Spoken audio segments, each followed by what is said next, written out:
The History of Ancient Israel, Part 1, Origins. Introduction. Welcome to Part 1 in the series of the History of Ancient Israel. In this installment, we will attempt to trace the origins of the children of Israel, going all the way back to the days of Noah. Beginning with Noah is significant, even though Noah was not an Israelite. In fact, the name Israel would not appear until the patriarch Jacob would assume that title several generations later. What is significant about Noah is the fact that one of his 3 sons would be the direct ancestor of the Israelite race. Let us now take a closer look into these claims as found in the first book of the Holy Bible, Genesis. What is a Semite? After the flood, the only human survivors were Noah, his wife, Noah's 3 sons, and each of their wives, a grand total of 8 souls. From these 3 sons of Noah would the entire earth be populated once more. The names of these 3 sons were Shem, Ham, and Japheth. Japheth and his descendants would go on to populate the areas of Europe, Ham the continent of Africa, and Shem the territories of the Middle East, roughly speaking. Noah's son Shem will be the person of interest for this study. Now one of Shem's descendants was Eber, whose descendant was the patriarch Abraham. What is important about Shem, Eber, and Abraham are the racial names or identities they would carry. For instance, the Bible states that Abraham was a Hebrew, Genesis chapter 14, verse 13. The reason being, due to Abraham's descent from Eber, or Heber, where the name Hebrew derives its origin. Shem is also important for the origins of the children of Israel, again, based on their racial history. In fact, the title Semite is derived from the name Shem, making the children of Israel Semitic peoples. The Israelites would also be called Hebrews because of their shared genealogy and racial descent from Eber and Abraham.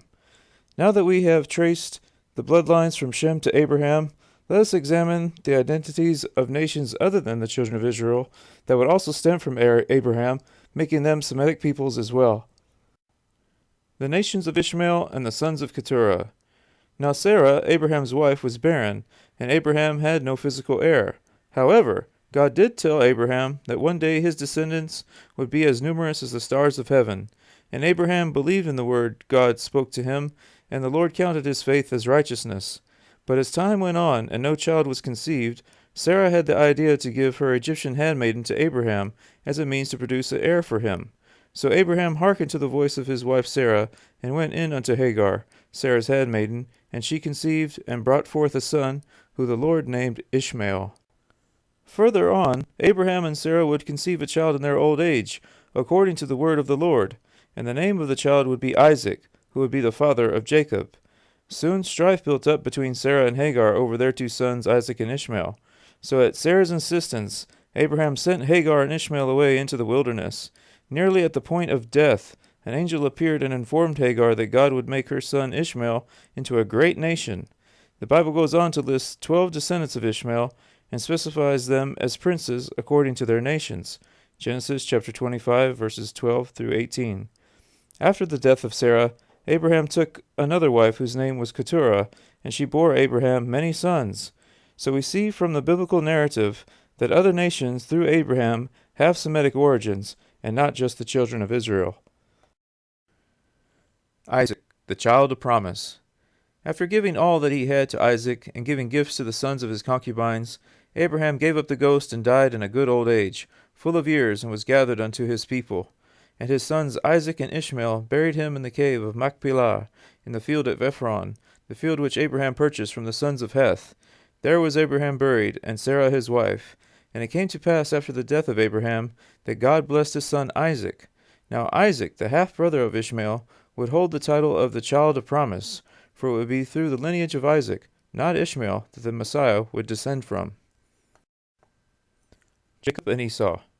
Now Isaac would father 2 sons, in fact twins, who while in the womb of Rebekah, Isaac's wife, struggled together within her. Rebekah was puzzled by this, and went to the Lord to ask why this was happening. And the Lord said unto her, 2 nations are in thy womb, and 2 manner of people shall be separated from thy bowels, and the one people shall be stronger than the other people, and the elder shall serve the younger.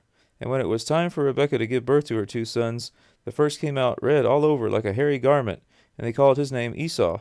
And after that came his brother out, and his hand took hold on Esau's heel, and his name was called Jacob.